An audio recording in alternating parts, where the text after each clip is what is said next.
সবাইকে নতুন বছরের শুভেচ্ছা জানিয়ে শুরু করছি আজকের এপিসোড। নমস্কার বন্ধুরা, গল্পের সাত কাহনের নতুন একটি এপিসোডে আপনাদের সবাইকে স্বাগত। আমি আপনাদের সাথে রয়েছি সৌমেন।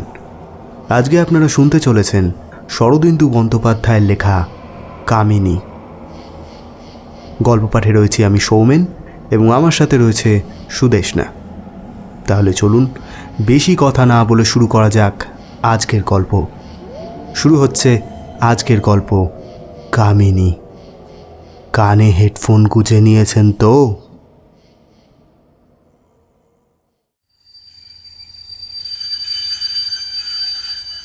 স্টেশনে ট্রেন থামতেই হ্যাটকোট পরা সুরনাথবাবু নেমে পড়লেন। স্টেশনটি একেতেই ছোট এবং তার সাথে লাগোয়া জনপদটিও খুব একটা বিস্তীর্ণ নয়। সুরনাথ ঘোষ একজন পোস্টাল ইন্সপেক্টর। সম্প্রতি এদিকটার গ্রামাঞ্চলে কয়েকটি নতুন পোস্ট অফিস খুলেছে। সুরনাথবাবু সেগুলিরই পরিদর্শন করতে এসেছিলেন। স্টেশনের কাছেই ছিল সেই স্থানীয় পোস্ট অফিস। বেলা প্রায় 11টার সময় সুরনাথবাবু সেই পোস্ট অফিসে এসে নিজের পরিচয় দিলেন। পোস্টমাস্টারও খাতির করে তাকে নিজের বাড়ি নিয়ে গেলেন। মধ্যাহ্ন ভোজনের পর সুরনাথবাবু ঘণ্টাখানেক বিশ্রাম নিলেন। তারপর আবার অন্য পোস্ট অফিসে যাওয়ার জন্য তিনি প্রস্তুত হতে লাগলেন। ইতিমধ্যেই তিনি খবর নিয়েছেন যে 3টি পোস্ট অফিসে তিনি আজকে ভিজিট করতে যাবেন তার মধ্যে সব থেকে কাছের যেটি, সেটি এখান থেকে প্রায় 12 মাইল দূরে। সুরনাথবাবু পিয়নের সাইকেলটি ধার করলেন। তাকে আজ সন্ধ্যার মধ্যেই সেই গ্রামে পৌঁছতে হবে এবং কাল সকালে সেখানকার পোস্ট অফিসে তদারকি করে আবার তিনি এখানে ফিরে আসবেন। সাইকেলের পেছনের কেরিয়ারে তিনি ছোট্ট সুটকেসটি বেঁধে নিলেন। সেই সময় হঠাৎ পোস্টমাস্টার এসে উপস্থিত। তিনি তাকে বললেন, আগে বলছিলাম কি কর্তা, এখান থেকে প্রায় ওই মাইল 5-6 দূরে রাস্তা না 2 ভাগ হয়ে গিয়েছে। ডানহাতি রাস্তা দিয়ে গেলে একটু ঘুর পড়ে বটে, কিন্তু আপনি না ওই রাস্তা দিয়েই যাবেন। হ্যাঁ, বাঁ দিকের রাস্তাটা নিবেন না। সুরনাথবাবু জিজ্ঞেস করলেন, কেন, বাঁ হাতি রাস্তাটায় কি দোষ করেছে? আগে তেমন কিছুই না, মানে ওই রাস্তাটা আসলে অত ভালো না। আচ্ছা, বুঝলাম। যাই হোক, আসছি আমি। হ্যাঁ হ্যাঁ হ্যাঁ, সাবধানে যাবেন। এই বলে সুরনাথবাবু বেরিয়ে পড়লেন।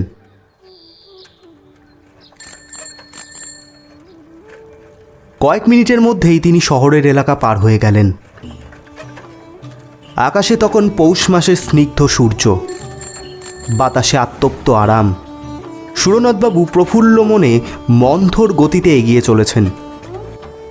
মাত্র 12-14 মাইল পথ, সাইকেলে যেতে কতই বার সময় লাগবে। সুরনাথের বয়স তখন 40 বছর। তিনি বিপত্নিক। বছর 3 আগে তার স্ত্রী বিয়োগ হয়েছে। আবারও বিবাহের প্রয়োজন তিনি মাঝে মধ্যেই অনুভব করেন বটে, কিন্তু বিপত্নিকত্বের ফলে যে সামান্য স্বাধীনতাটুকু তিনি পেয়েছেন সেটা তিনি বিসর্জন করতে একেবারেই রাজি নন। এইভাবে কেটে গেল বেশ কিছুক্ষণ।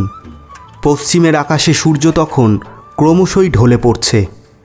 সামনের দুটো পথ ক্রমশ যেন আলাদা হতে হতে ধনুকের মতো বেঁকে গিয়েছে।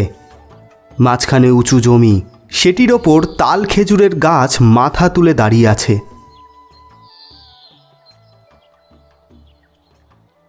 হঠাৎ কোথা দিয়ে ক্ষুদ্র একখণ্ড কালো মেঘ এসে সূর্যকে ঢেকে দিল। চারিদিক তখন অস্পষ্ট ছায়াচ্ছন্ন। সুরনাথবাবু পথের মধ্যেই সাইকেল থেকে নেমে দাঁড়ালেন। তিনি চারিদিকে তাকিয়ে দেখলেন আশেপাশে কোনো জনমানব নেই। আকাশ নির্মল, কেবল সূর্যের মুখের ওপর এক টুকরো কালো মেঘ জমে আছে। সুরনাথবাবু একটু চিন্তা করলেন, এখান থেকে এখনও 6-7 মাইল পথ বাকি। আধ ঘন্টার মধ্যেই সূর্যদেব অস্ত যাবে। অন্ধকার হওয়ার আগেই যদি তিনি গন্তব্যে পৌঁছতে না পারেন তাহলে তিনি দিগ্ভ্রান্ত হতে পারেন। সুরনাথবাবু মনে মনে ভাবতে থাকলেন, পোস্টমাস্টার তো বলেছিল বাঁ হাতি রাস্তাটা ভালো নয়, কিন্তু দৈর্ঘ্যে ছোট। এখন যা দেরি হয়ে গেছে, বাঁ হাতি রাস্তা দিয়ে যাওয়াই ভালো। যেমন ভাবা তেমন কাজ। সুরনাথবাবু সাইকেলে চড়ে বাঁ হাতের রাস্তাটা ধরলেন। সুরনাথবাবু খুব সাবধানে সাইকেল চালাতে লাগলেন। আকাশের কোণে কিন্তু তখনও মেঘ জমে আছে, আর কিছুক্ষণ পরেই সূর্যদেব অস্ত যাবেন। মিনিট 20 সাইকেল চালাবার পর সুরনাথবাবু সামনে একটি দৃশ্য দেখে চমকে উঠলেন। অস্পষ্ট আলোতে মনে হলো রাস্তার দুধারে ছোট ছোট কুটির দেখা যাচ্ছে। দু একটা আবছায়া মূর্তিও যেন সেখানে বিচরণ করে বেড়াচ্ছে। আরও কিছু দূর অগ্রসর হওয়ার পর সুরনাথবাবু ব্রেক কষলেন। একটা ছোট্ট মাটির কুটির যেন মন্ত্র বলে রাস্তার পাশে এসে দাঁড়িয়েছে। আশেপাশে ঘন জঙ্গল। এই কুটিরটি যেন গ্রামে প্রবেশের মুখে প্রহরীর মতো দাঁড়িয়ে আছে। সুরনাথবাবু লক্ষ্য করলেন, তিনি যেখানে দাঁড়িয়ে আছেন সেখান থেকে প্রায় 3 গজ দূরের একটি ছোট্ট কুটিরে একজন যুবতী বসে আছেন। সুরনাথের সঙ্গে তার চোখ একেবারে চুম্বকের মতো আবদ্ধ হয়ে গেল। চাষার মেয়ে, গায়ের রং মাজা, পিতলের মতো পিতাভ, দেহে যৌবনের প্রাচুর্য একেবারে ফেটে পড়েছে। মুখের গঠন দৃঢ়, মাথায় অযত্ন বিন্যস্ত চুলের প্রান্তে একটু বাদামি আভাস, এবং তার চোখের তারা বেশ বড় বড়। পরিধানে কেবলমাত্র একটি কস্তাপার শাড়ি। শরীরে একটিও অলংকার নেই। তার চোখের চাহনিতে একটা অদ্ভুত রহস্য লুকিয়ে আছে। তার দিকে কিছুক্ষণ চেয়ে থাকলে মনে হচ্ছে তিনি যেন আগুনে রাঙা চুল্লির দিকে তাকিয়ে আছেন। হঠাৎ যুবতী মেয়েটি প্রশ্ন করল, হ্যাঁ গো, তুমি কোথায় যাবে? সুরনাথের বুকের মধ্যে তখন ধকধক করে উঠল। দীর্ঘকালের অনভ্যস্ত একটা অন্ধ আবেগের স্বাদ তিনি যেন আবারও অনুভব করলেন। তিনি নিজেকে সংযত করে বললেন, রতনপুর।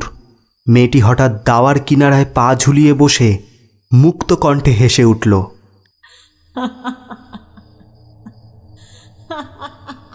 তার হাসিতে এমন কিছু ছিল যা পুরুষের স্নায়ু শিরাতে আগুন ধরাতে সক্ষম।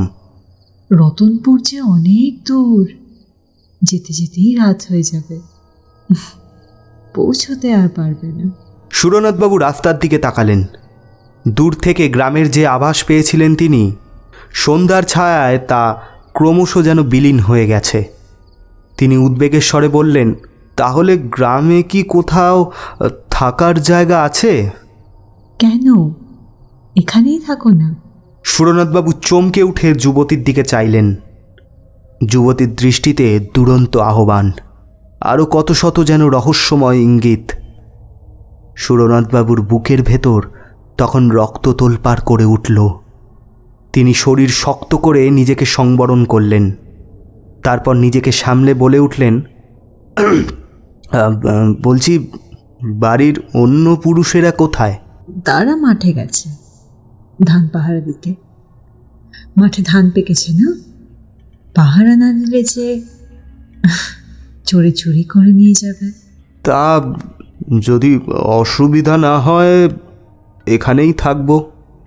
সেই শুনে যুবতী আবারও হেসে উঠল।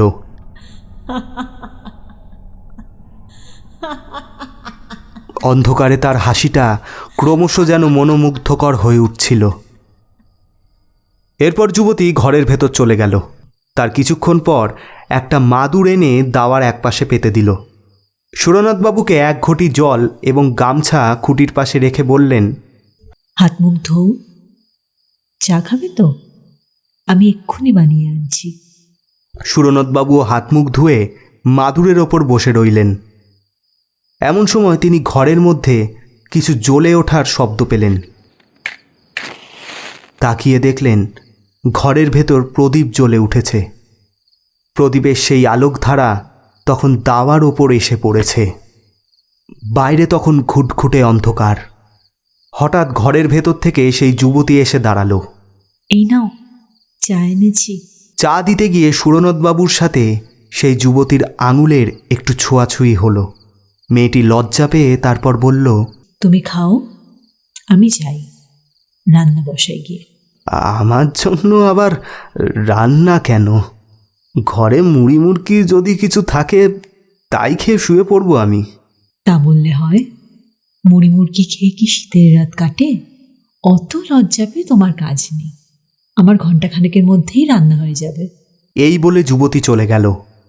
সুরনাথবাবু চায়ের বাটিতে চুমুক দিলেন। পিতলের বাটিতে গুড়ের চা, কিন্তু বেশ গরম। সেটিকেই তিনি ছোট ছোট চুমুক দিয়ে পান করতে লাগলেন। তিনি অনুভব করলেন এতে তার শরীর বেশ কিছুটা চাঙ্গা হয়ে উঠেছে। সুরনাথবাবু চা খেতে খেতে আশেপাশের দিকে লক্ষ্য করলেন।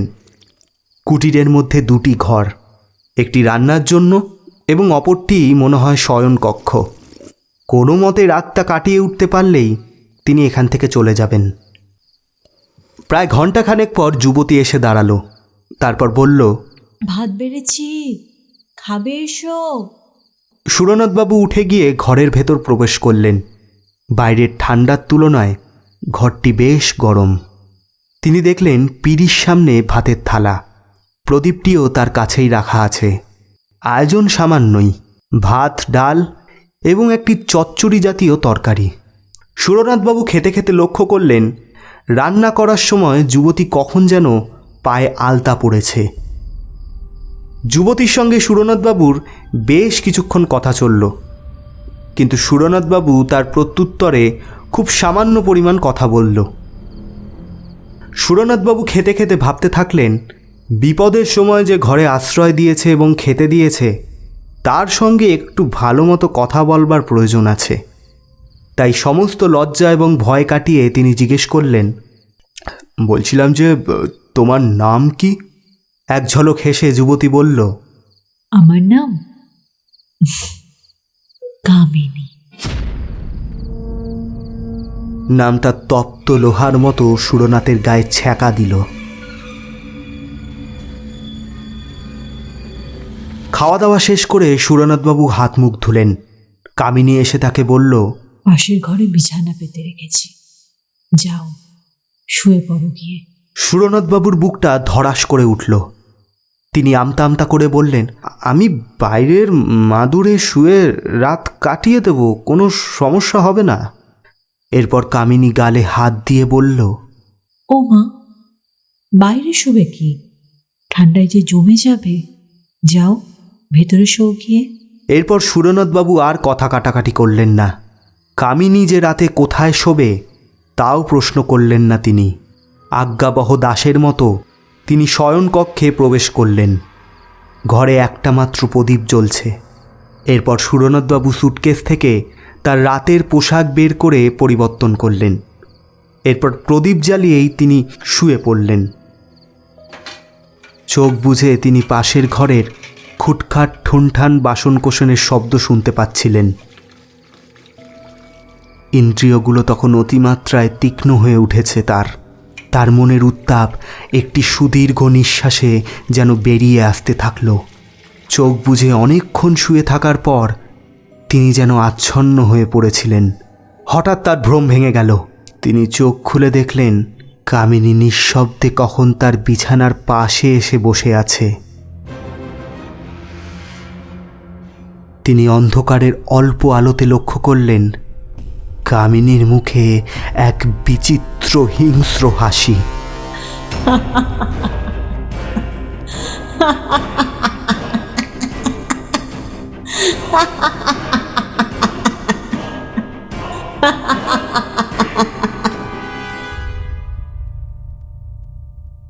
তিন দিন পর্যন্ত যখন সুরনাথবাবু ফিরে আসলেন না, তখন পোস্টমাস্টার বাবু উদ্বিগ্ন হয়ে উঠলেন। এরপর পোস্টমাস্টার পুলিশে খবর দিলেন।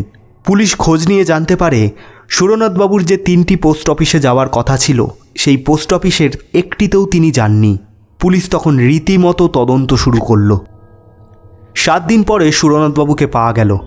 সেই রাস্তার পাশে ঝোপঝাড়ের মধ্যে তাহার মৃতদেহ পড়ে আছে।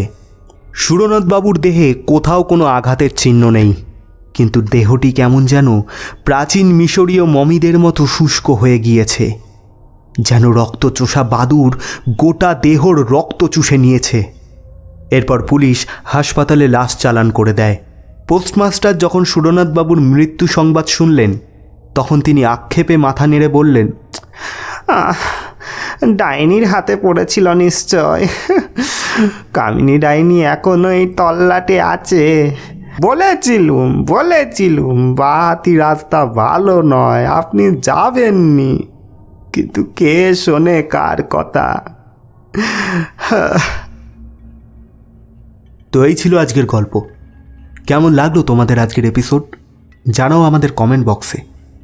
যদি ভিডিওটি ভালো লেগে থাকে তাহলে প্লিজ ভিডিওটিকে একটি লাইক করে দিও, এবং কোথা থেকে তোমরা এই গল্পটা শুনছো সেটি কমেন্টে জানাতে কিন্তু ভুলো না। আর হ্যাঁ, চ্যানেলে যদি নতুন হও তাহলে প্লিজ সাবস্ক্রাইব করে দিও। আর হ্যাঁ, তোমরা চাইলে কিন্তু আমার সাথে ফেসবুক আর ইনস্টাগ্রামে কানেক্ট হতে পারো, সমস্ত লিঙ্ক দেওয়া আছে ডেসক্রিপশন বক্সে। তাহলে চলো, দেখা হচ্ছে সামনের এপিসোডে। ভালো থাকবেন।